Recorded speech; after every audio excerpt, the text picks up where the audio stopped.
ligado aqui no canal Expresso 1898, o Vasco volta a vencer, venceu o Botafogo, tudo normal entre Vasco e Botafogo. Esse é o normal, Vasco vencendo o Botafogo, independente da competição.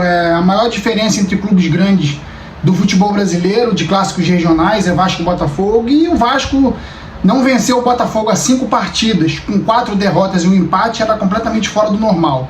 Então o Vasco volta a vencer o Botafogo, volta tudo ao normal entre o clássico, entre as equipes, e o Vasco entra no G4 assumindo aí a 4ª colocação do campeonato. Um jogo bem nervoso, um jogo complicado ali pela parte do Botafogo principalmente, não sei o que aconteceu, o chamado Clássico da Paz pegou fogo, o pessoal estava com sangue nos olhos, expulsão logo aos 6 minutos de jogo, 6 minutos de jogo, expulsão do Adrielson, justa. Se ele não tivesse o cartão amarelo tomado no lance com o Galarza, ele seria expulso da mesma forma, ele evitou um lance claro de gol, num antijogo, e ia ser expulso. Então não vem falar que foi o Gabriel Pé, o Galarza que provocou a expulsão, que não foi. Adrielson impediu um lance claro de gol e o cartão vermelho foi dado direto. Ele trocou a expulsão pelo gol, foi o que o Juninho Pernambucano falou. Eu não trocaria a expulsão pelo gol, o Juninho falou, Juninho Pernambucano. Por quê? Porque você vai ter 84 minutos de jogo com um jogador a menos. E o jogo se desenvolveu favorável ao Vasco desde o início. O goleiro do Botafogo, o bom Lucas Perry, goleiraço, fez defesas absurdas, defendendo lances parecidos ali com o que foi contra o Fluminense, defendendo chutes colocados, chutes fortes, saindo na bola ali, dividindo com a zaga do Vasco. O Vasco teve domínio de jogo. Ia acontecer naturalmente o gol, porque o Vasco tinha um domínio muito amplo do jogo, muito amplo. Até que no último lance ali, praticamente do primeiro tempo, o Vasco chega ali incisivo numa bola cruzada na área e o Puma Rodrigues toma uma solada do zagueiro do Botafogo e o árbitro marca pênalti. Um pênalti que ali no primeiro momento parecia ser pênalti. Depois a gente checando o VAR, ele deu bola ao chão, mas eu acho que esse lance seria de jogada perigosa. Por quê? Porque o jogador do Botafogo, eu não me lembro agora se foi o Joel Carli, ele chega por cima da bola, é jogo perigoso, ele até toca na bola, mas ele vem por cima. O lateral do Vasco, que vem tentando chutar a bola naturalmente no movimento, ele vem por cima, e no mínimo ali seria jogada perigosa. Mas o que acontece? A reclamação dos jogadores do Botafogo toda em cima do árbitro, e o Rafael, lateral direito, perde a cabeça, ele pensa que está num ringue de MMA, no octógono, e começa a socar para tudo que é lado, e essa atitude é a atitude clara de expulsão. Mais uma expulsão justa no jogo. O árbitro vai ao VAR, analisa o lance do pênalti, dado em cima do lateral Puma, e ele volta atrás, mas ele dá bola ao chão, para mim erradamente, mas ele vê o lance do Rafael e expulsa o jogador. Por quê? Porque ele teve uma atitude assintosa de agressão em cima do Rodrigo, em cima do Miranda, ele quis bater. Então o árbitro viu essa necessidade, essa vontade dele de bater, de agressão, e expulsou ele justamente. O Botafogo terminou o primeiro tempo com dois jogadores a menos no lucro, porque o Vasco poderia ter aberto o placar logo depois da primeira expulsão do Botafogo. O Vasco teve inúmeras chances ali, chutes de fora da área do bom Cauã Barros, ali, jogador que está se mostrando aí com personalidade, pode ajudar muito o Vasco, estou gostando dele. Jogador que sabe tocar bola, sabe chutar pro gol, tem força, tem pegada, e só saiu mesmo ali no segundo tempo junto com o Galarza, porque ambos tinham amarelo, e o Vasco, com 2 jogadores a mais, poderia ter a famosa lei da compensação. A gente sabe que os árbitros costumam fazer isso, né? Se eu expulsei aqui, eu vou ser rigoroso ali, então ele acaba expulsando. E o Barbieri, na minha opinião, até demorou. Eu já teria tirado o Galarza antes, no primeiro tempo ainda, porque o Galarza estava meio afobado. Barbieri, depois do tempo técnico, conversou com o Galarza ainda no primeiro tempo, deixou ele na ponta esquerda ali e acalmou o garoto, porque ele estava meio afobado e ele poderia ser expulso a qualquer momento, já que ele tinha sido amarelado num lance com o expulso Adrielson. Então o Vasco no segundo tempo fez um movimento natural ali de tirar 2 jogadores amarelados, evitando a lei da compensação, para mim de forma correta. Entraram no Vasco o Nenê, e tinha que botar o Vasco para frente mesmo, e o Eric Marcos. Foi o Vasco para frente. E eu nunca estive tão otimista pro Vasco abrir o placar, assim, enquanto eu acompanho o futebol, eu nunca estive tão otimista. Por quê? Porque o Vasco era melhor, o Vasco dominava as ações, o Vasco finalizava bem, o Vasco trocava bem passes, o Vasco chegava bem próximo da área, e era uma questão de tempo o gol do Vasco. E o gol do Vasco acabou saindo num cruzamento ali muito bom do Puma Rodrigues ali na cabeça do Alex Teixeira, que fez mais uma grande partida e fez 1-0 Vasco, abrindo o placar, praticamente eliminando qualquer possibilidade do Botafogo ter alguma reação. Porque com 2 jogadores a menos, gente, ou você se abre e toma uma goleada, ou você segura e tenta perder de pouco. Foi o que o Botafogo, no meu modo de ver, tentou perder de pouco. Até sair o gol do Pedro Raul. A partir do momento que sai o gol do Pedro Raul, o segundo, numa cobrança de escanteio, Pedro Raul, falando dele, na verdade vou falar dele daqui a pouco. O Botafogo pensou, perdido de 2, perdido de 5. Foi um pensamento do Botafogo, não sei se por orientação do Luiz Castro. O Botafogo tentou atacar mais e o Vasco que quis segurar. Vasco hoje, pelo número de jogadores a mais, com tanto tempo de jogo, poderia ter metido uns 4-0 ali em cima do Botafogo de forma natural. Só que o Vasco ainda tentou administrar, afobou algumas jogadas, antecipou jogadas que poderia ter trocado a bola melhor. E o jogo termina 2-0, inquestionável. O Vasco dominou desde o primeiro minuto o jogo, foi o senhor do jogo, e as expulsões do Botafogo foram totalmente justas. Não venham com questionamentos, porque foram justas. Os jogadores foram imprudentes e mereceram ser expulsos. O Vasco entrou em campo com Halls, substituindo aí o Léo Jardim, que não pôde jogar por questões contratuais. Puma Rodrigues, Léo, Miranda, Lucas Piton, Rodrigo Barros, o Gabriel Peck, o Alex Teixeira, Galarza também entrou ali na volância, e o Pedro Raul no ataque. O Vasco, que esse time aí teve alteração do jogo contra o Fluminense apenas do Halls, entrando ali no lugar do Léo Jardim, e o Vasco praticamente com o mesmo time, também teve um desempenho bem próximo do que foi contra o Fluminense, amassou o Botafogo no primeiro tempo. O primeiro tempo era para terminar com o Vasco ganhando, não terminou porque o goleiro do Botafogo é um grande goleiro, o Lucas Perry fez uma grande atuação. O Adrielson sendo expulso no primeiro tempo, claro, facilita um pouco as coisas para o Vasco, mas o Vasco fez por onde provocar a expulsão, porque o Cauã Barros, marquem esse nome, tem mostrado uma personalidade incrível, de jogador diferenciado, e é em clássicos que a gente vê os jogadores que são diferenciados. Ele acha o Alex Teixeira numa enfiada de bola espetacular, quebrou o sistema defensivo do Botafogo, ainda estava 11-11, ele quebrou o sistema defensivo, bom sistema defensivo do Botafogo. O Alex Teixeira ganha o passe, ganha a bola do zagueiro, do marcador ali, do volante Adrielson, e justamente foi expulso, porque ele para o Alex Teixeira, que ia na cara do Lucas Perry, e esse gol era uma questão de driblar o goleiro, escolher o canto, era questão de tempo ali ele fazer o gol. Ele foi expulso merecidamente porque segurou e foi o antijogo de um último homem. Isso aí não seria o cartão amarelo que faria ele ser expulso, seria o antijogo de um último homem. E o Vasco o Vasco tendo um jogador a mais, já estava dominando o jogo, passou a dominar ainda de forma ampla, dominando as ações, cruzando bola na área, fazendo tabelinhas e buscando sempre o ataque. O Botafogo se fechando ali para tentar segurar pelo menos o empate ali até quando pudesse. O empate para o Botafogo era um grande resultado. Aí vem o final, a reta final do primeiro tempo, como eu falei, o Vasco foi com 2 jogadores a mais, num jogo de 11 contra 11, você tem 11 contra 9, você tem que ter paciência para abrir o placar. E o Vasco foi o que o Vasco fez. O Vasco trabalhou, amassou o Botafogo no segundo tempo praticamente inteiro até abrir o placar. E o segundo gol saiu de forma natural, até numa cobrança de escanteio, que foi uma bola cruzada, todos os jogadores do Botafogo já posicionados para marcar. E o Pedro Raul fez o gol do Vasco ali, o segundo gol do Vasco, que praticamente matou o jogo, e era questão de tempo o Vasco acabar o jogo vencendo. Pedro Raul, que perdeu um gol no primeiro tempo, gente, vou falar, não pode perder. Na cara do goleiro, um cruzamento rasteiro, de frente, sem goleiro, o goleiro já tinha sido batido. Cruzamento, se eu não me engano, ali do Gabriel Peck. Você não pode perder, porque você dá margem ali para te chamarem de caneleiro, te chamarem de afobado, te chamarem de ruim, te chamarem de... Então o Pedro Raul, depois ele se redimiu, no segundo tempo ele se redimiu, o gol de cabeça dele fez a torcida gritar o nome dele, ele foi lá, fez o gesto da força jovem e tal, ganhou a torcida de volta. Por quê? Porque ele foi resiliente. Ele até falou na entrevista, o atleta de ataque, centroavante, perde gols às vezes feitos. Acontece, é do jogo. Tem que estar ali, só quem está ali perde. Mas ele teve a personalidade de estar posicionado e conseguir fazer o segundo gol do Vasco. É isso que a gente espera de um grande atacante. Não que o jogador se abata e suma do jogo. Pedro Raul não era para ter perdido o gol no primeiro tempo, que daria mais tranquilidade ainda para o Vasco. Terminaria o primeiro tempo vencendo. Mas no segundo tempo ele foi lá, se redimiu e fez o segundo. Zerou ali a conta com a torcida do Vasco, que estava já preocupada já com o gol que ele perdeu. Não pode perder.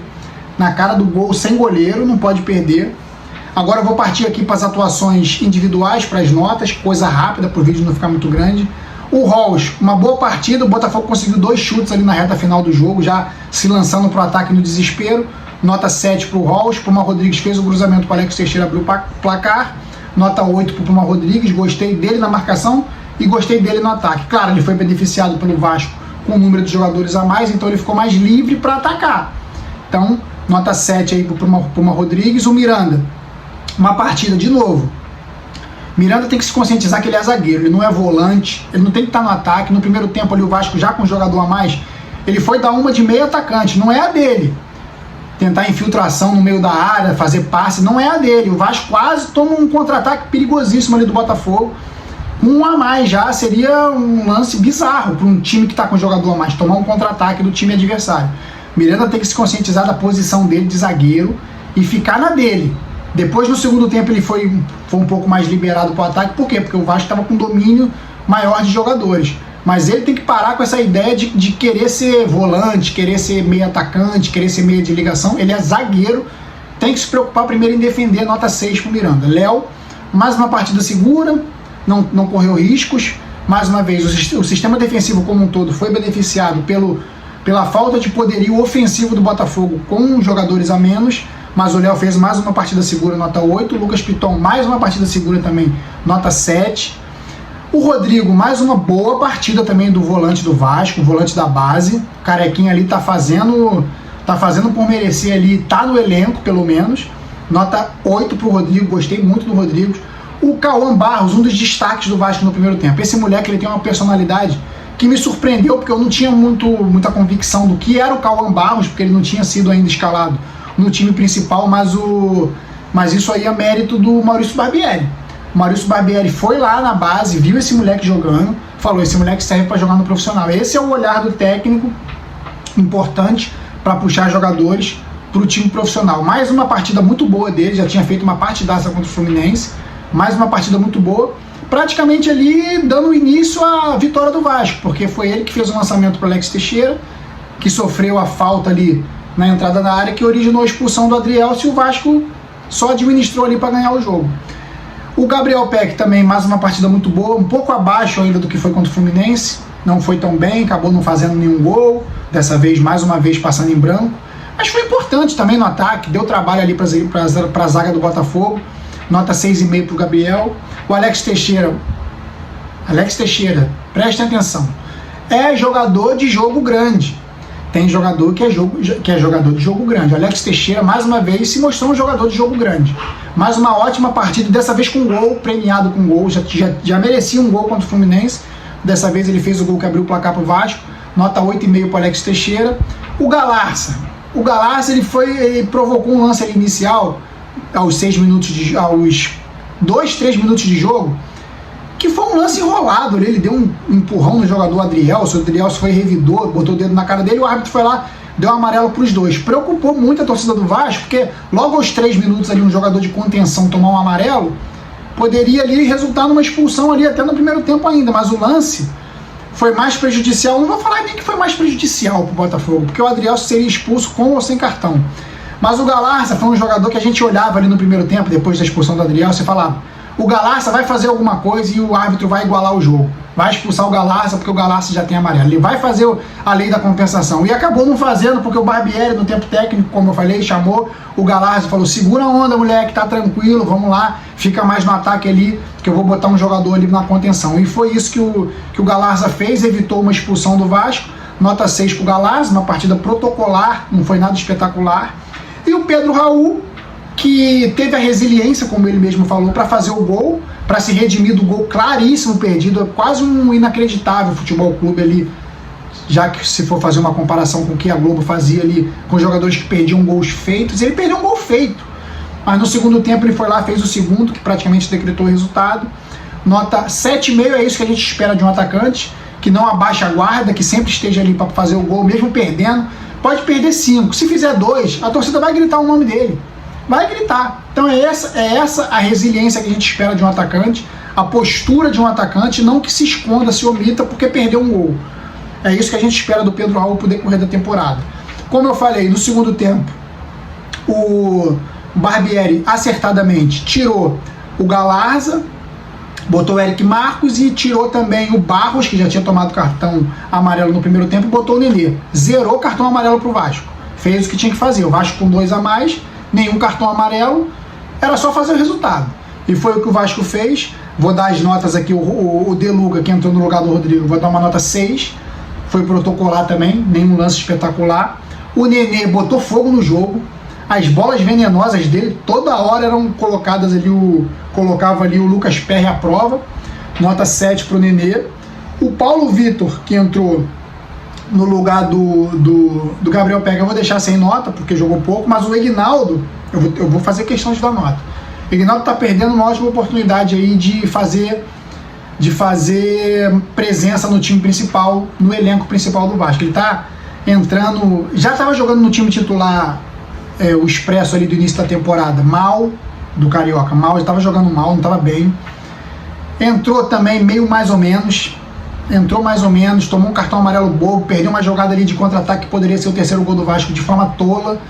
O Maurício Barbieri comeu ele no esporro acertadamente, tem que cobrar, não é porque é moleque que tem que passar a mão na cabeça, tem que cobrar, e ele perdeu uma ótima oportunidade hoje de fazer um jogo para realmente se firmar na equipe do Vasco principal. Talvez não fique por conta dessas atuações ruins dele desde a Florida Cup. Então o Ignaldo eu vou dar uma nota 5,5. E o Eric Marcos entrou no lugar do Galarza já no início do segundo tempo, botou fogo no jogo. O moleque chutou, o Lucas Perry defendeu, ele driblou, ele tentou, ele fez um salseiro ali na ponta esquerda do Vasco, entrou bem, gostei também do Eric Marcos, vou dar uma nota 7 para ele. Incomodou muito a defesa do Botafogo, é isso que a gente espera de um time que está com 2 jogadores a mais, que amassa o adversário. Então é isso, galera, o Vasco vence, entra no G4 ali no lugar do Volta Redonda. Hoje, se o campeonato terminasse, seria Flamengo e Vasco as semifinais e Botafogo e Fluminense a outra semifinal. Tem rodadas ainda pela frente, faltam 3, né? O Vasco jogou a 8ª partida, ainda faltam 3, só o Flamengo que está com jogo a menos ali do G4 pode assumir a liderança isolado, já está na liderança, pode ficar mais isolado ainda. E a próxima rodada do jogo, e a próxima rodada do Campeonato Carioca do Vasco é contra o, deixa eu ver aqui, Vasco e Boa Vista em São Januário na segunda-feira, dia 27 de fevereiro. É um jogo para o Vasco ganhar e se firmar de vez no G4, já que Bangu e Volta Redonda se enfrentam e um dos dois ali pode ficar distante do G4 ou os dois ficarem distantes do G4 caso empatem. Então o Vasco pode se consolidar no G4 ali até com algumas rodadas de antecedência, já que o Vasco ainda pega o Flamengo, um adversário muito difícil, que provavelmente é uma tendência que até tire pontos do Vasco. A gente torce para o Vasco ganhar, mas é muito difícil. O time do Flamengo é muito mais encaixado do que o do Vasco. Mas vamos torcer aí para Bangu e Volta Redonda, que a próxima rodada se enfrenta também, percam pontos ambos, e se um empate seria ótimo para o Vasco. Então Vasco Boa Vista, segunda-feira, dia 27, é o próximo jogo do Vasco às 7h30. A gente torce aí pro Vasco se firmar de vez no G4. Não é um campeonato que a torcida do Vasco queira, vamos lá. Mas é o mínimo que o Vasco tem que fazer, tá entre os 4, como clube grande, de torcida, que foi mais uma vez hoje, maioria esmagadora no Maracanã, gritou o tempo inteiro. Parabéns para a torcida do Vasco. Parabéns ao Vasco, a equipe do Vasco pela vitória. O Maurício Barbieri, tem que dar nota do Maurício Barbieri. Maurício Barbieri, nota 8 hoje. Demorou até para tirar o Galarza, eu teria tirado o Galarza antes para evitar qualquer tipo de risco, mas ele quis segurar o Galarza ali, pelo menos até o final do primeiro tempo. No segundo tempo ele fez as alterações que tinha que fazer, e o Vasco com um jogador a mais, era questão de tempo o Vasco abrir o placar, e teve paciência para abrir o placar com o Alex Teixeira. O próximo adversário do Vasco da Copa do Brasil é o Trem, o jogo será em Brasília, só vou confirmar a data aqui certinho para ver quando que vai ser Vasco e Trem. No dia 23, quinta-feira, é o próximo jogo do Vasco, é quinta-feira, então logo depois do Carnaval, Vasco e Trem em Brasília, 21h30, provavelmente jogo da TV, e é o próximo jogo do Vasco. No Carioca contra o Boa Vista na segunda, pela Copa do Brasil, o Vasco estreando contra o Trem, lembrando que o empate é do Vasco, E o Vasco, como tem um time infinitamente superior do Trem, óbvio que a gente espera que o Vasco vença o Trem do Amapá. É isso, galera. Saudações vascaínas sempre. Fui!